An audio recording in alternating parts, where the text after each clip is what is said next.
Kanal izləyiciləri, mən Günel müəllimə. Bugün sizlərlə 2 dərəcəli və yüksək dərəcəli tənliklər üçün Viet teoremindən danışacağım. Əvvəlcə gəlin başlayaq. 2 dərəcəli tənliklər üçün Viet teoremi, yəni hər birimizin bildiyi ax kvadratı üstə gəlinsin bx üstə gəlsi bərabərdir 0 şəklində olan bir tənlikdə Viet teoremini necə tətbiq edirdik? Gəlin onu yada salaq. Hamıya məlum olduğu kimi 2 dərəcəli tənliklərdə tənliyin kökləri cəmin tapmaq istəyirdiksə, əks işarə ilə götürülmüş ikinci hədd əmsalı. Əgər tənlik çevrilmiş kvadrat tənlik deyildisə, B-ni nəyə bölürdüm? A-ya yazırdım. Tənliyin kökləri hasili olaraq isə götürürdük C bölünsün A hasili. Çünki burada ən yüksək dərəcə 2-dir. Və məsələn, nümunə yazsaq 2x-in kvadratı minus 3x üstə gəlinsin 5 bərabər 0 şəklində belə bir tənlik versək, hər tərəfini 2-yə bölüb də yaza bilərik. Minus 1 onda 5x plus 2 onda 5. Və deyə bilərik ki, tənliyin köklərinin hasili cəmi əks işarə ilə götürülmüş ikinci əmsalın əksi, tənliyin kökləri hasili isə bərabər olur sərbəstdədir. Bəs yaxşı, gəlin görək, əgər 3 dərəcəli tənliklər üçün mən Viet tətbiq edə bilərəmmi və tətbiq edərsəm orada köklər cəmi kök hasili nə olar və ən sonda bütün n-ci dərəcədən olan tənliklər üçün Vietin qaydasını yazaq. Deməli, tutaq ki, 3 dərəcənin baş əmsalı ax kub olsun, sonra bx kvadratı olsun, üstə gəlsə x və axırıncı həddə d olsun. Belə bir 3 dərəcəli tənlik verilib. Bunun 3 dərəcəli tənliyin köklərinin biri x1, biri x2, biri isə x3 olsun. Burada biz nəyə tapa bilərik? Əvvəlcə tənliyin kökləri cəmin yaza bilərik. Köklərinin cəmi yenə də həmçinin əks işarə ilə götürülmüş mənfi b böl a-ya bərabərdir. Bu tənliyin kökləri cəmi. Tənliyin kökləri hasilini yazsaq, biraz əvvəl yazdığımız kimi x3 bərabər müsbət d böl, mənfi d böl a-ya. Niyə müsbət yox? Çünki bu kubdur ən yüksək dərəcəsi. İndi sonunda biləcəksiniz ki, nədən köklər hasili əksinə bərabər olur. Və ən sonunda tənlikdə 2 köklərin hasili x1, x2, x1, x3, x1, x3 və x2, x3 hasili bərabərdir müsbət C böl A-ya. Gəlin buna aid bir nümunə yazaq. Bunu qeyd etdim. Gəlin buna aid nümunələr yazaq. Sonra keçək n-ci dərəcədən tənliklər üçün. Bax, məsələn, ən bəsit nümunədən başlayacağım. 1-2 nümunə çəkəcəm buna dair. Məsələn, deyir ki, 2x-in kubu minus 3x-in kvadratı üstə gəl 6x minus 5 bərabər 0. Fərz edək ki, bu tənliyin sizdən köklər cəmini soruşur. Bu tənliyin köklər cəmi bərabər olacaq. Baxın, əks işarə ilə götürülmüş mənfi 3 bölünsün 2. Yəni, köklər cəmi 1,5-dir. Yaxşı, kök hasili nəyə bərabər olar bu tənliyin? Kök hasili də dedik, bu tək dərəcə olanda mənfi ilə qəbul olunur. Mənfi 5 bölünsün 2. Kök hasili deyiləyər 2,5. Yaxşı, köklərin cütlər şəklində hasilləri cəmi nə qədər olar? x1, x2, x2, x3 və x1, x3. Deməli, bərabərdir nəyə? Baxın, sərbəst hədd hasildir. İkinci hədd başdan ikinci hədd cəmi bildirir. Amma bu hədd isə bu olacaq köklərin cütlər şəklində hasili. Yəni 6 bölünsün 2 baş əmsala bölürük. Bu da eləyəcək 3. Gəlin bir dənə daha fərqli misal tipinə baxaq. Bunu silək. Baxın, belə gəlin bir tapşırıq nümunəsinə baxaq. Bizə belə bir tənlik verir və tənliyin köklərinin cəmini bizə verib ki 5-dir. Baxın, tənliyin köklərinin cəmi 5-dir. Cəmi burada verib. Bizdən soruşur ki, tənliyin kökləri üçün x1, x2, x3 hasilinin 2p ilə cəmini tapaq. Gəlin, baxaq görək necə hesablayırıq. Əvvəla bura Viet teoremin tətbiq etsək, tənliyin köklər cəmi nəyə bərabərdir? Biz danışdıq ki, köklər cəmi əks işarə ilə götürülmüş, ikinci həddin əmsalının baş həddin əmsalına olan nisbətidir. Yəni müsbət 3p bölü 4 bölü 2-dir.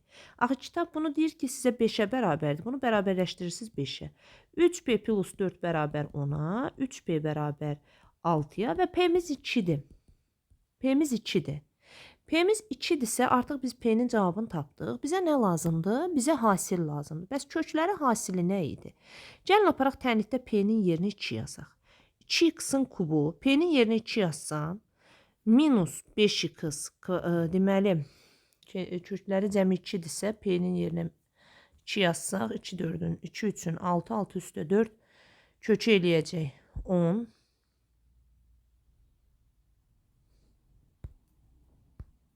Bunu düzəldək. Minus 10x kvadratı. P-nin yerinə 2 yazsaq, mənfi 8 plus 2. Bu da edəcək mənfi 6 bərabər 0. Axı biz bilirik ki, tənliyin köklərinin hasili də x1 vur x2 vur x3 sərbəst həddin baş əmsalına olan nisbətinin əksi olacaq köklər hasilində. Çünki bu tək dərəcədəndir. Mənfi 6 bölünsün 2, mənfi 3 eləyir, onun əksini götürürsünüz, müsbət 3.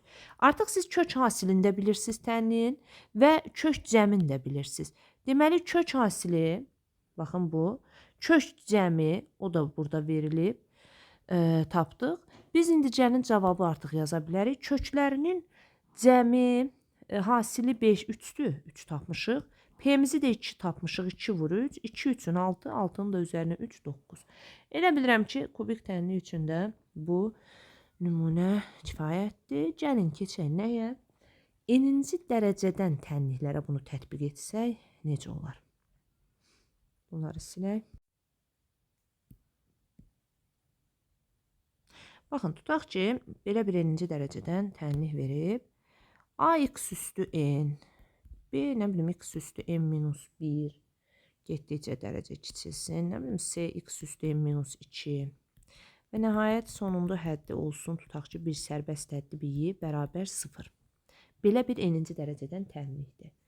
Bu tənliyin köklər cəmi, indi hər neçə dənədirsə kökü bunun, köklərinin cəmi bərabər olacaq. Əks işarə ilə götürülmüş ikinci həddin əmsalının baş həddin əmsalına olan nisbəti. Yəni bildiyimiz Viet teoremində 2 dərəcəli tənlikləri necə tətbiq edirdiksə, burada da o şəkildə. Daha sonra köklərinin hasili isə x1, x2, x3, xn bərabər olacaq. Bu səfər biz ən yüksək dərəcəsinə baxırıq. Ən yüksək dərəcəsi nədirsə, ona yazırıq mənfi 1 üstü n və sərbəst həddin baş əmsalı olan nisbəti. Baxın, bu mənfi 1 üstü n-in anlamı nədir? Əgər siz 4-cü dərəcədən bir tənlik yazırsınızsa, tutaq ki, bura kub olsun, minus 4x kvadratı plus 5x minus 2.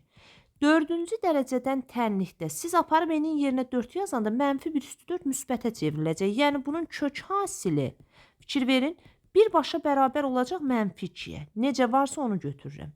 Amma tək dərəcədən köklərdə qarşıda mənfi yarandığı üçün tək dərəcəni, məsələn, bir kubik tənlik yazırsınızsa, 3x kvadratı plus 2x minus 5, kubik tənliyin kök hasilində əksinə qəbul edirsiniz. Səbəb nədir? Çünki mənfi 1-i 3 dəfə öz-özünə vurduqda burada mənfi cavab alırıq. Bu olacaq cavab mənfi 5. Amma 4-cü dərəcədən olan tənlikdə kök hasilinin əksinə götürdüm.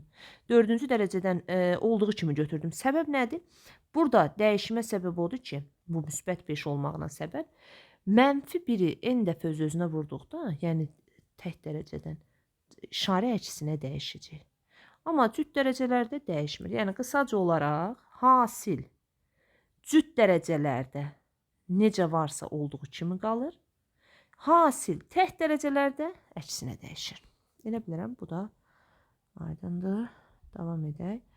İndi ola bilsin ki, sizdən 2-2 köklər hasilini istəsin.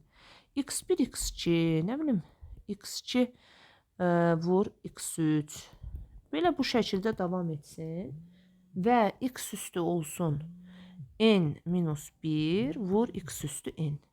Köklər hasili bərabər olacaq Baxın, bu ikinci həddin. Amma burada da yenə də işarəni dəyişməyəcəksiniz. S bölünsün A-ya bərabər olacaq. Ha, ola bilər üçlü köklər hasilin istəsin. X1, X2, X3, X2, X3, X4 bu şəkildə üçlü köklər hasili.